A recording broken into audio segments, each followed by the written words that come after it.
Fala galera, estamos aqui com mais uma aula do nosso curso de pré-ENEM de Química e Física 2023 e hoje nós vamos completar aí a aula 11 e 12 de Química, né, sobre relações numéricas e leis ponderais. Bom, o que a gente vai aprender hoje? Nós vamos falar um pouquinho sobre a definição de mol, né, a massa atômica, massa molecular, o volume molar, estudo dos gases, transformações gasosas, equações de Clapeyron, leis ponderais e leis volumétricas, tá?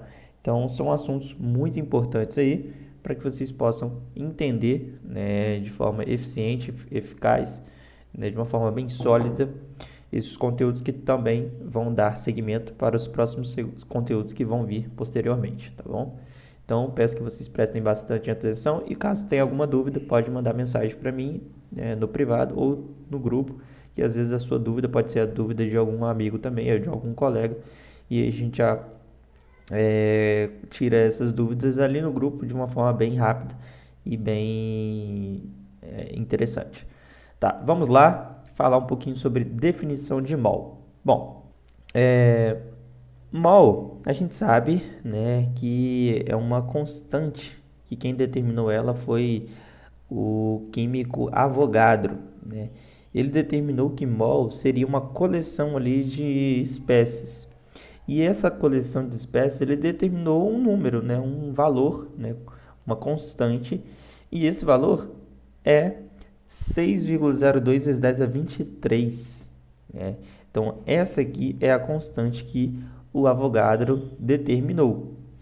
Bom, mas aí a gente pode determinar que essa constante ela pode ser tanto quanto o número de átomos, tanto quanto o número de moléculas, tanto quanto o número de íons. Então, dessa forma, a gente entende que o valor de mol é um valor fixo, ou seja, é uma constante. Então vamos lá. A massa de um mol de moléculas de uma substância qualquer é numericamente igual à sua massa molecular expressa em gramas. Tá? Isso vocês vão ver daqui a pouquinho, né, nos conteúdos, né, de massa atômica, massa molecular.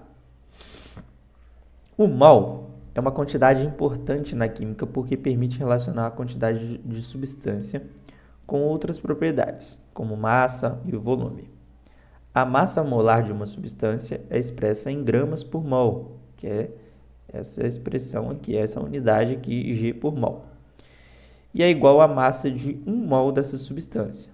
Dessa forma, o volume molar de um gás é o volume ocupado por 1 mol do gás nas condições padrão de temperatura e pressão. Então, veja bem, aqui, quando a gente está falando de CNTP,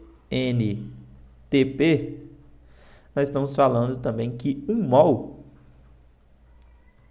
é equivalente a 22,4 litros. Ou seja, esse valor aqui também é um valor fixo. E isso a gente levando em consideração nas condições normais de temperatura e pressão. Bom, então, na CNTP, né, esse valor aqui é um valor fixo. E a gente também tem que levar em consideração que 1 mol ele é uma quantidade, ou seja, uma porção de alguma coisa, né? de uma determinada matéria.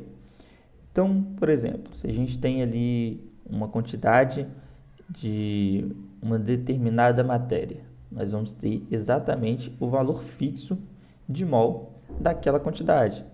Independente se 1 ou 2 ou 3 quantidades daquela determinada matéria.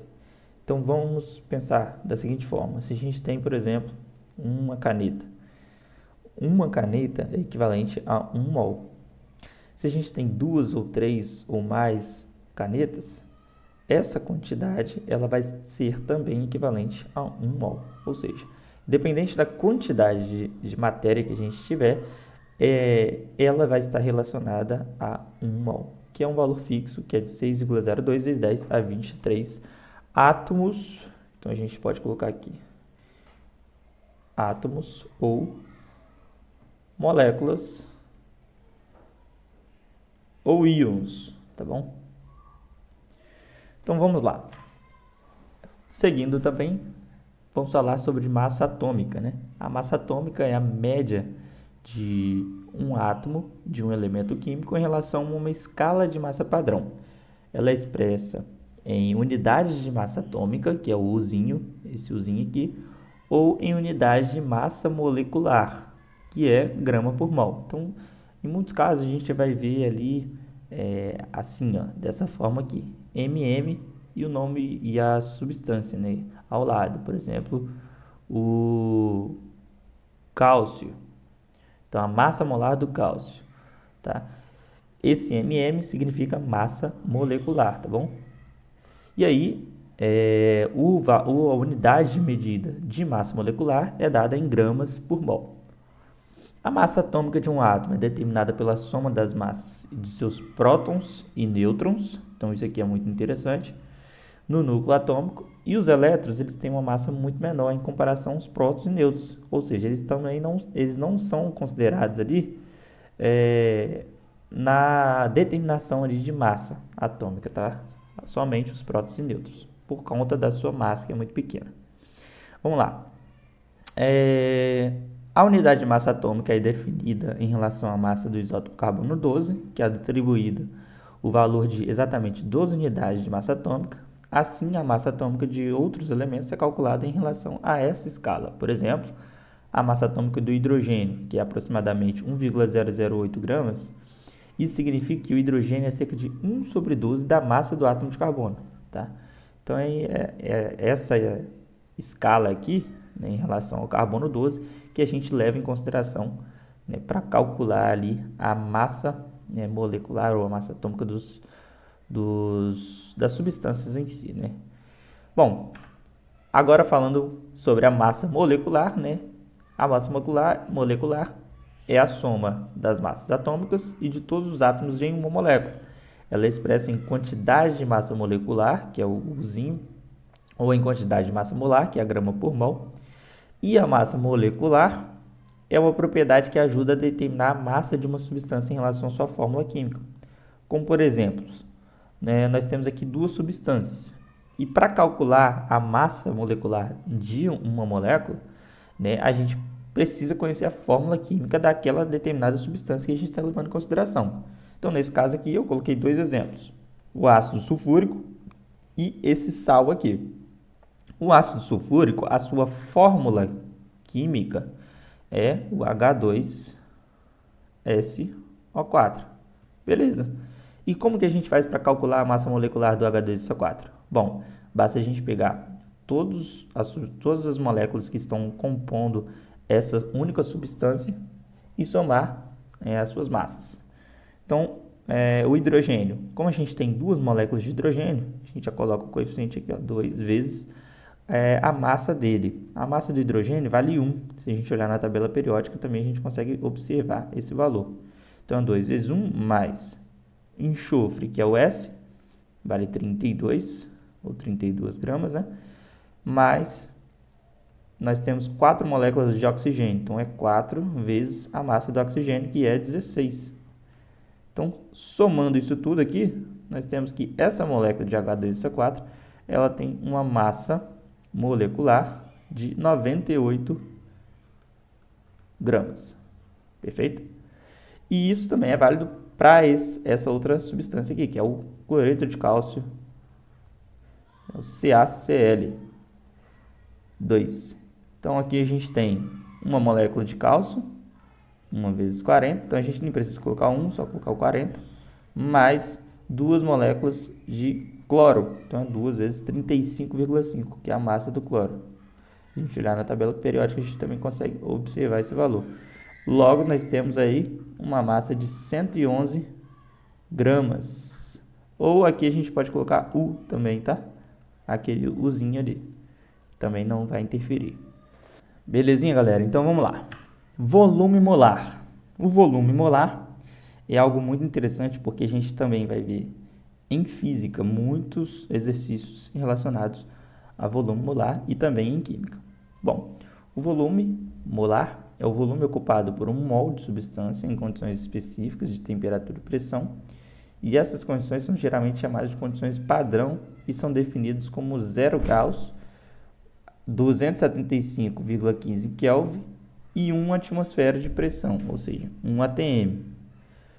Ou seja, isso tudo está ocupando um volume de 22,414 litros, que é o volume ali determinado para a gente, quando a gente trabalha nas condições normais de temperatura e pressão, ou seja, quando a gente trabalha nas CNTP.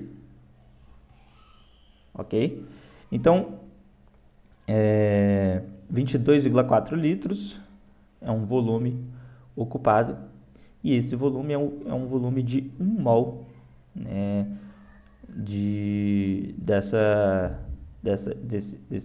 dessa constante aí que a gente determinou.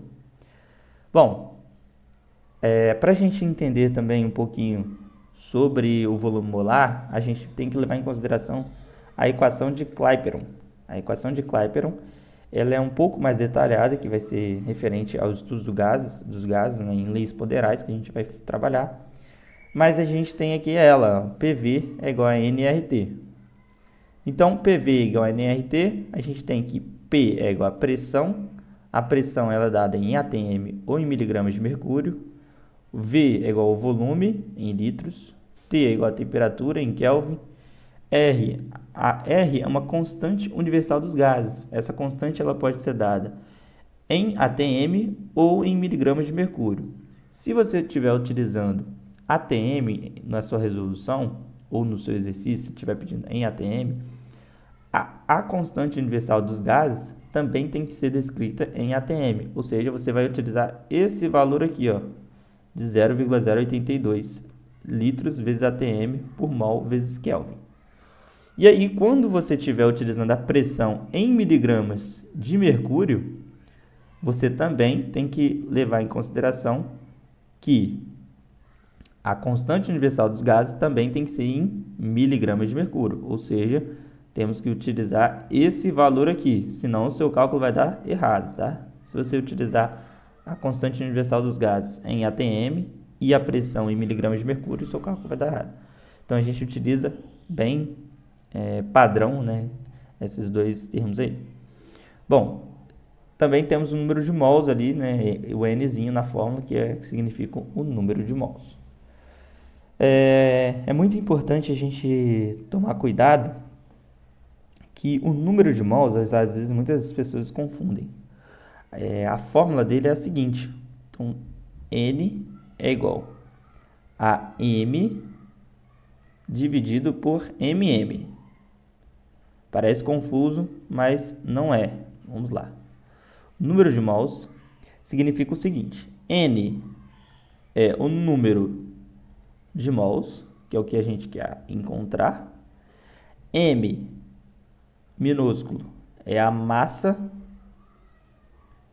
da substância ou da espécie que a gente está trabalhando, e MM é a massa molar da substância. Perfeito? Então não tem erro, tá? Só a gente jogar na fórmula para encontrar o número de mols aqui, que é igual N é igual a M dividido por MM. Belezinha? Bom, outra coisa que a gente também tem que levar em consideração é que 1 mol de átomos, 1 mol de átomos é equivalente a 6,02 vezes 10 a 23 átomos. E isso também é válido para moléculas, tá? 1 mol de moléculas é equivalente a 6,02 vezes 10 a 23 moléculas. Perfeito?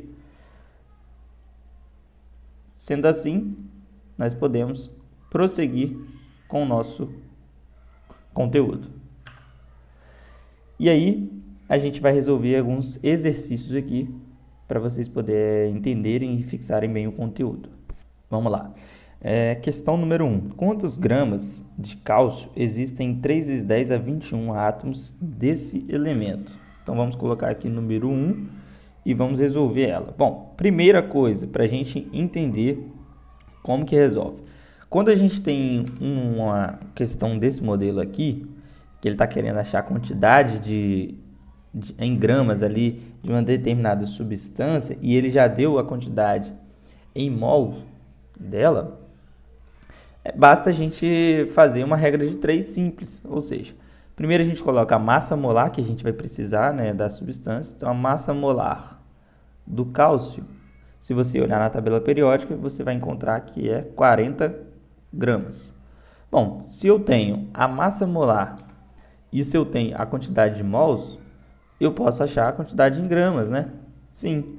E como que a gente faz isso? Bom, a gente sabe que 40 gramas, então a gente pode fazer aqui, 40 gramas de cálcio é equivalente a 6 vezes 10 a 23 átomos, ou seja, que é equivalente a 1 mol.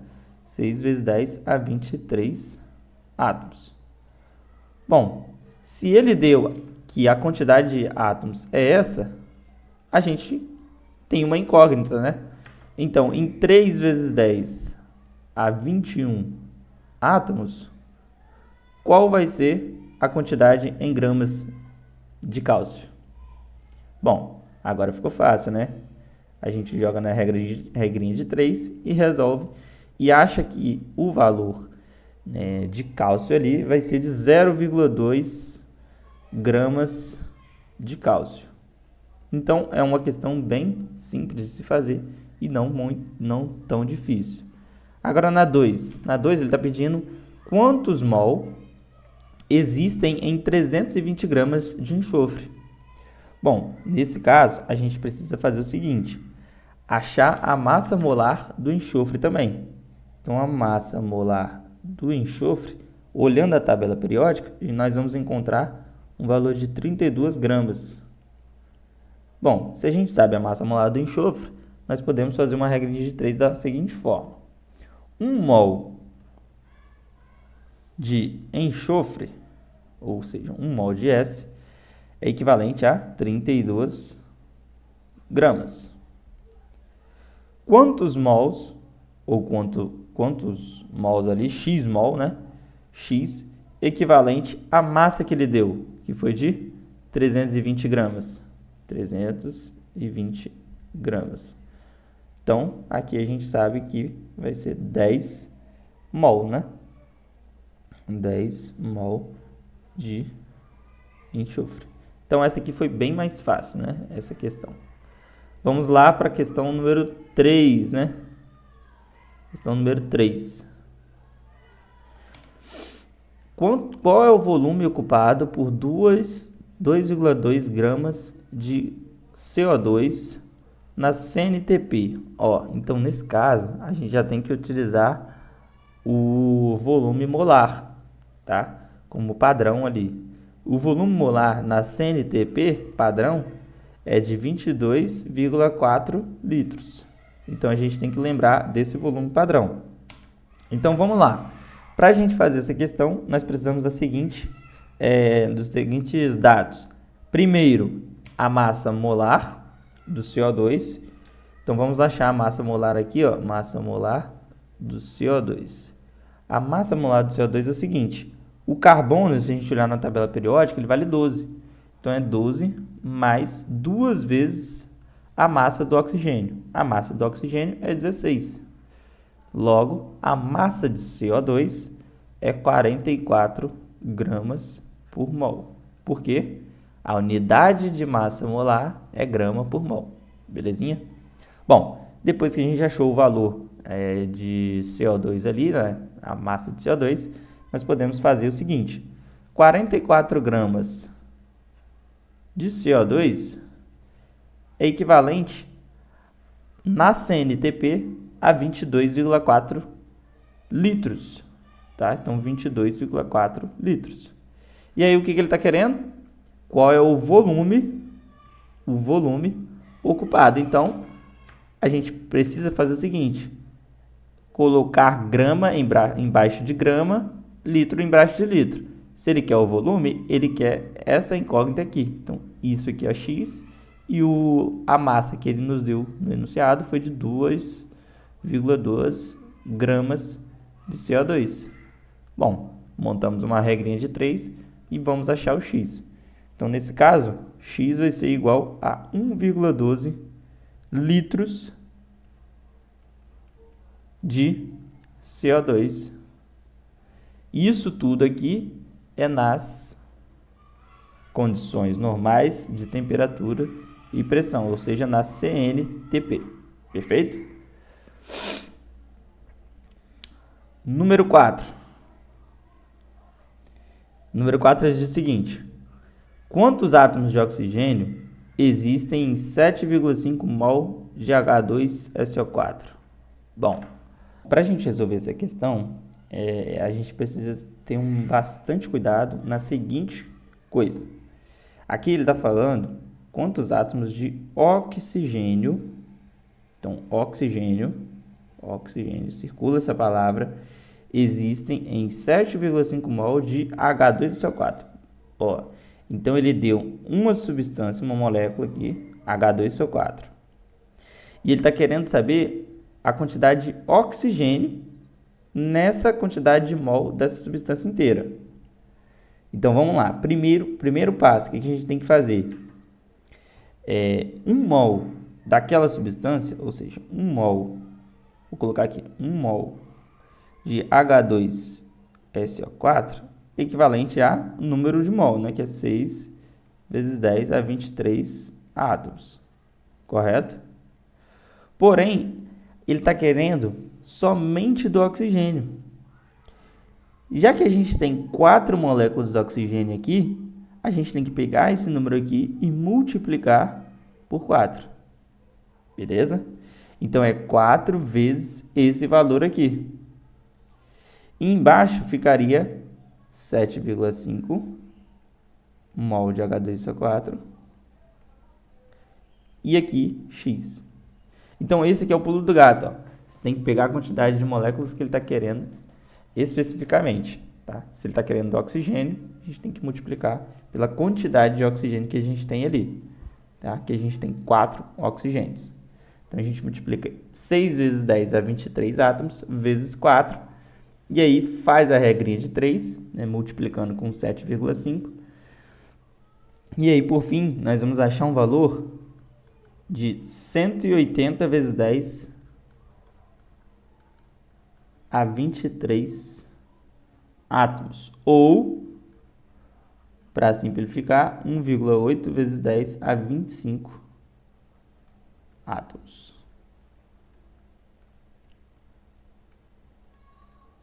De oxigênio. Então, átomos de oxigênio. Perfeito? Bom, a última eu vou deixar para vocês aí, tentar resolver, tá? Questão 5 aí. Então, aqui é para casa, tá? Vou até colocar aqui um para casa. Não esqueçam de fazer, tá? Essa aqui e mandar lá no grupo, tá bom? Se vocês conseguirem fazer. Bom, com isso a gente pode seguir aqui nosso conteúdo com estudos dos gases, né, envolvendo agora um pouquinho de leis ponderais. Bom, falando agora sobre o estudo dos gases, o estudo dos gases é uma área, né, da química e física que se concentra nas propriedades, comportamento, interações ali dos gases. E a compreensão dos gases vai ser essencial em diversas áreas da química, né, engenharia, e até na meteorologia e biologia, tá? Então, o estudo dos gases está bem amplo aí, né, na química principalmente, na física, também em demais outras áreas. E primeiramente a gente tem que entender sobre algumas funções ali dos estudos do gás, né, como por exemplo a pressão e o volume. Bom, a pressão é uma medida da força exercida por uma substância em uma determinada área. Em termos mais simples, a pressão é a quantidade de força distribuída em uma superfície específica, ou seja, é uma grandeza física ali que vai descrever a intensidade da interação das partículas de uma substância com as propriedades do recipiente que ela está contida, né? Então, na pressão a gente tem ali em Pascal, em milímetros de mercúrio, em bar, em atm, em torr. Então, a gente tem diversas unidades ali de pressão. Já no volume, a gente tem que é uma grandeza física que mede o espaço ocupado por um objeto, substância ou até mesmo um sistema. é uma propriedade tridimensional que descreve a extensão física de um determinado objeto no espaço. Tá? Então, a pressão e o volume são dois assuntos muito interessantes, e a temperatura, que não pode deixar de lado também. Por quê? A temperatura é uma grandeza física que mede o nível de calor, né, ou frio ali de um determinado objeto ou substância ou sistema também. E ela está relacionada à entrega cinética média das partículas que compõem um objeto ou substância. Tá? Então, a temperatura ela é dada em Kelvin. Tá? Então, temperatura ela é dada em Kelvin. E para a gente determinar a temperatura, nós podemos colocar da seguinte forma: Celsius mais 273, que aí a gente vai ter a temperatura em Kelvin. Então, para a gente transformar a temperatura em Kelvin, basta a gente pegar a temperatura em Celsius e somar com esse valor aqui de 273, tá? Que aí a gente vai ter o valor da temperatura em Kelvin. E a gente vai utilizar muito isso na equação de Clapeyron, como eu já disse para vocês, na PV-NRT, quando a gente utiliza ali a temperatura, que ela também tem que ser em Kelvin. Bom, agora falando um pouquinho dos tipos de transformações, nós temos três: as isotérmicas, isobáricas e isovolumétricas. A gente vai falar um pouquinho agora das isotérmicas. As isotérmicas são transformações gasosas que ocorrem em uma temperatura constante. Então, isso aqui é muito importante, ó, temperatura constante. Durante uma transformação isotérmica, a temperatura do sistema permanece inalterada, ou seja, ela não vai se alterar enquanto outras propriedades, como ali pressão, volume, podem mudar. Então, isotérmicas é quando a gente tem uma temperatura constante, tá? E um exemplo muito prático ali para a gente observar é através de uma seringa, né, e a representação gráfica ali dessa transformação. Então, no primeiro momento aqui, a gente tem uma área da seringa onde a gente tem um volume menor e uma área da seringa onde a gente tem uma maior pressão. E do outro modo, na outra figura, a gente tem ao contrário, onde a gente tem um volume maior e uma menor pressão. Então, essa diferença a gente pode observar através do gráfico de transformação isotérmica. E esse gráfico ele é determinado da seguinte maneira. Ele pode ser determinado assim, onde a gente tem aqui a pressão e aqui a gente tem o volume. Tá? Então, nas isotérmicas, nós temos que focar e lembrar que a temperatura é constante. Nas isobáricas, a gente tem ali que a pressão ela é constante, ou seja, nas transformações isobáricas são transformações gasosas que ocorrem a uma pressão constante, e durante uma transformação isobárica a pressão do sistema permanece constante, enquanto, por exemplo, outras propriedades como volume e temperatura, elas podem variar. E o gráfico, né, de transformações isobáricas é esse aqui, quando a gente tem ali uma constante ali de pressão, né, que está formando. E aí aqui um exemplo muito clássico que a gente pode citar é quando a gente resfria ali um ar de um balão, né, e ele é contraído, né, através dessa diminuição ali de temperatura, né, da água, onde a gente tem um lado com água quente, o outro um recipiente com água fria, né, com gelo, e a gente consegue resfriar diminuir ali essa pressão através da temperatura, tá? Então, a gente pode relacionar as duas coisas juntas, né? Então, essas são um tipo de transformação que é a transformação isobárica. E para finalizar, a gente tem as isovolumétricas. As isovolumétricas é onde a gente tem os volumes ali constantes. Então, elas são também conhecidas como isocóricas, tá? Ou transformações a volume constante. E são transformações gasosas em que o volume do sistema vai permanecer constante e ao longo do processo, né, durante uma transformação ali isovolumétrica, outras propriedades podem se alterar, como a pressão e a temperatura.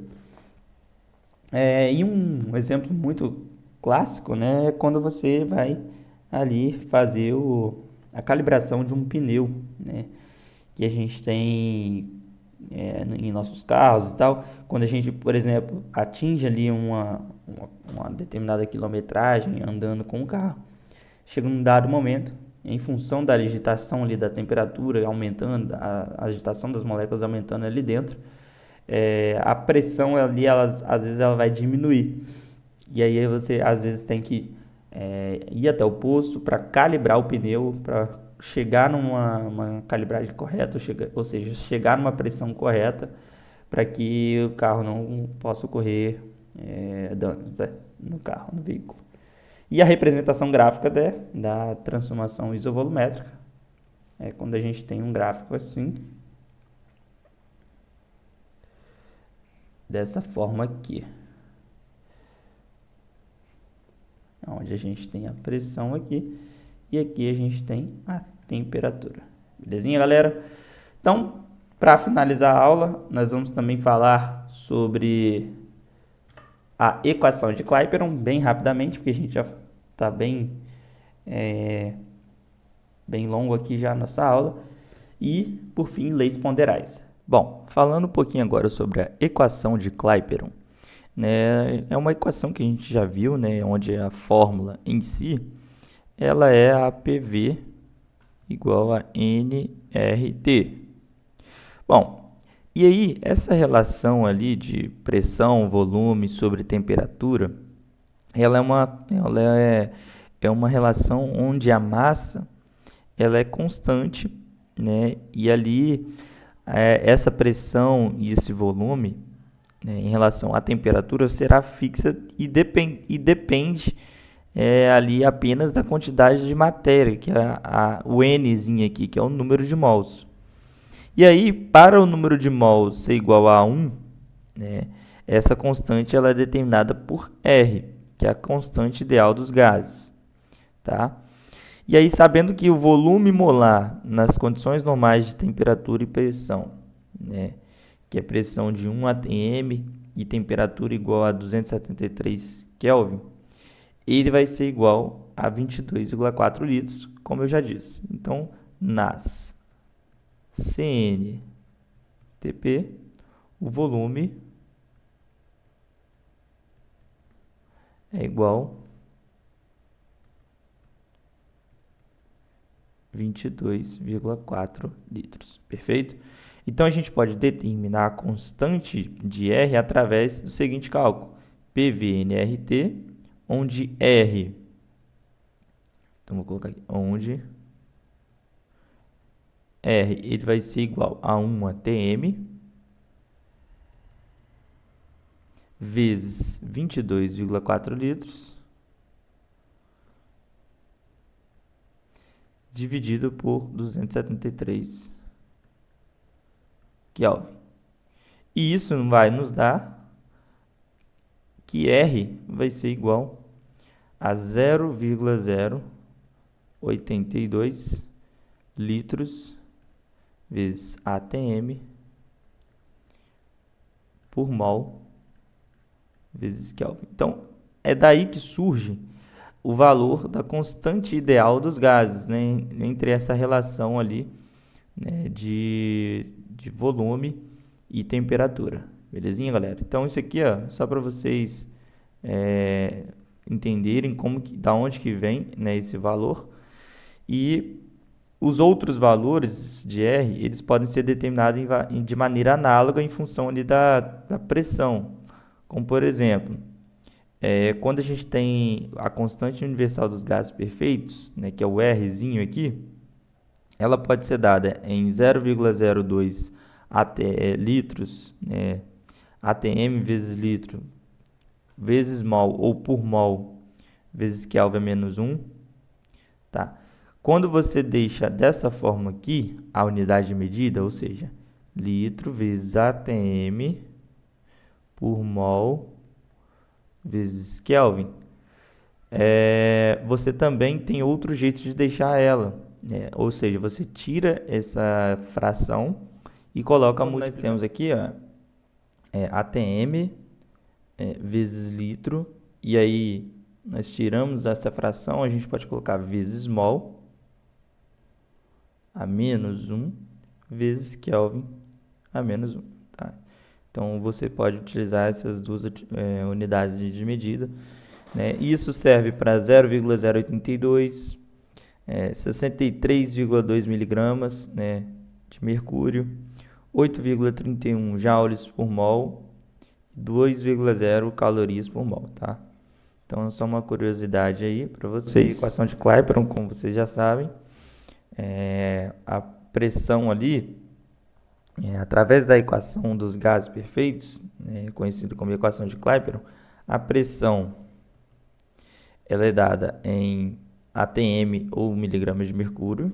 Então, ATM ou miligramas de mercúrio, tá?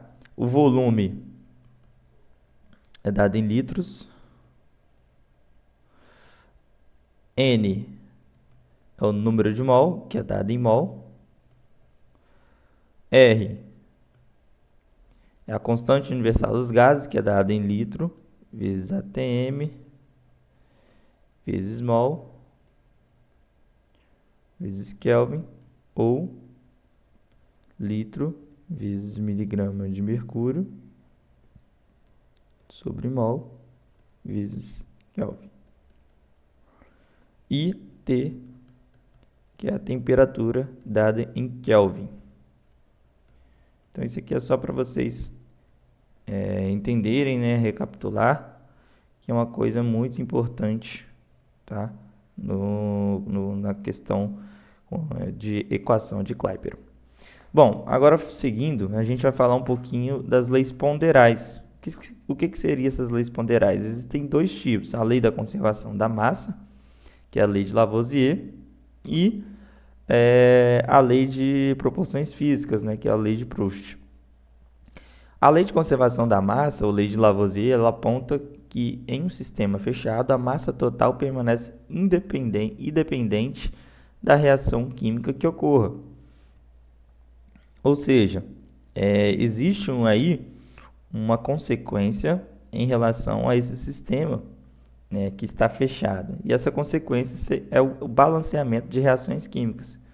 Por exemplo, quando a gente mistura ali uma quantidade de gás, né, de carvão e gás ali, oxigênio, a gente nota que a massa do gás carbônico formada a partir da combustão, ela é completa, igual à soma das massas das substâncias originais. Ou seja, quando nós temos ali, vou dar um exemplo aqui, quando a gente tem o carbono mais o oxigênio entrando em reação para formar o CO2. Esse carbono ele tem uma quantidade de massa. Se a gente olhar na tabela periódica, a massa do carbono é 12 gramas. Se a gente olhar a massa do oxigênio, a gente vai ver que é 32. Como tem 2, a gente multiplica 2 vezes 32, que é 2 vezes 16, né? Que é igual a 32 gramas. A massa do oxigênio é 16, então a gente tem aqui 32 gramas. Se a gente somar isso aqui, nós vamos ter um total de 44 gramas. Né? E aí, quando a gente tem ali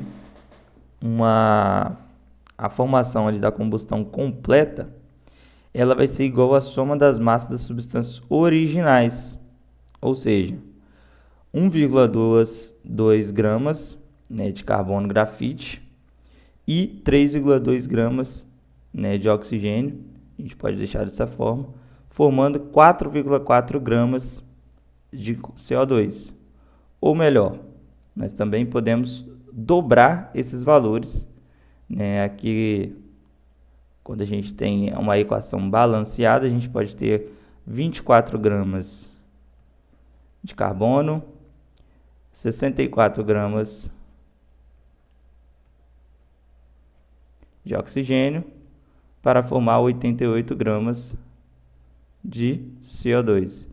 Então, essa é uma proporção, né, que significa o quê? A lei da conservação da massa, né, onde nos reagentes a quantidade tem que ser igual à dos produtos. Então, é a lei da conservação da massa ou lei de Lavoisier, tá? Ele aponta que em um sistema fechado, a massa total permanece independente da reação química que ocorra. E a lei das proporções físicas, ou lei de Proust, ela aponta que existe uma proporção fixa entre as massas de duas ou mais substâncias que reagem para formar um determinado produto, né? E aí nós temos o seguinte: existe uma proporção física ali, né? E essa consequência dessas proporções físicas é a composição centesimal constante, ou seja, a composição fixa para que os elementos que constituem a molécula de uma substância, eles têm ali uma proporção fixa. E aqui eu coloquei nesse quadro um exemplo, né? Quando a gente tem ali uma primeira experiência. Então, aqui, ó, quando a gente tem as massas, elas estão na proporção de 9 para 1 para 7. Então, na primeira experiência aqui, a gente obteve uma massa de 90 gramas, depois de 10 gramas de hidrogênio e 80 gramas de oxigênio.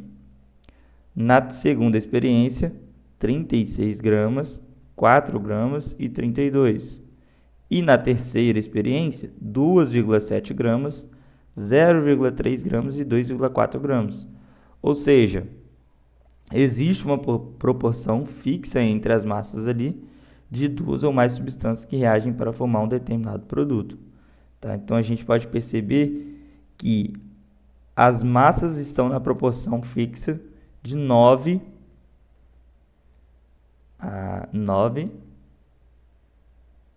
para 1 para 7. Se a gente realizar esse cálculo, a gente vai observar que as proporções fixas estão seguindo essa ordem aqui, 9 para 1 para 7.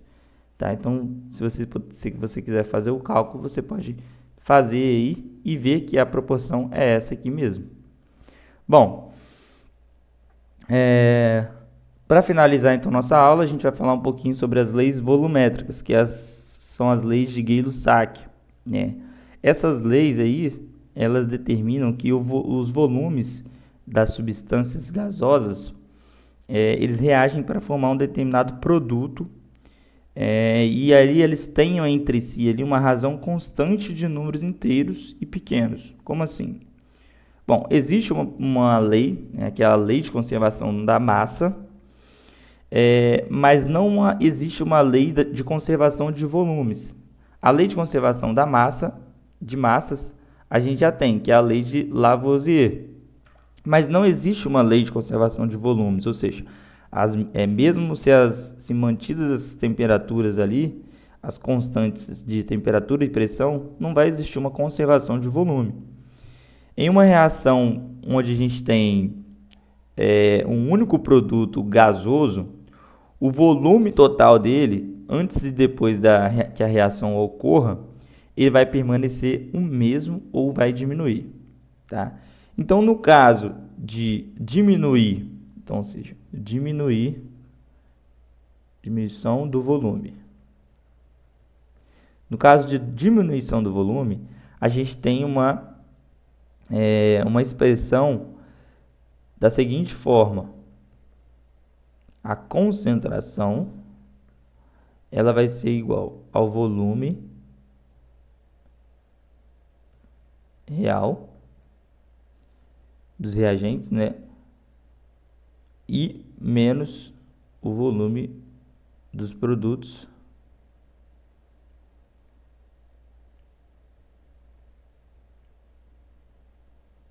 dividido pelo volume dos reagentes. Onde VR é igual à soma dos volumes dos reagentes. Então, VR, vou colocar aqui, é o volume dos reagentes. VP é o volume dos produtos e a gente pode observar a seguinte coisa que está acontecendo aqui.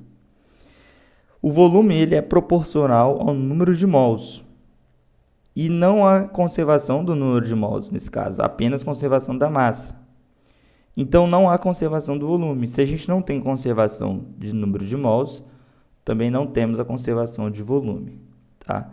E quando duas substâncias gasosas elas reagem entre si, de modo a formar ali um outro produto gasoso, o volume do produto obtido ele vai guardar a razão ali de números inteiros e pequenos com os volumes dos reagentes. Por exemplo, quando a gente tem aqui uma reação de nitrogênio gasoso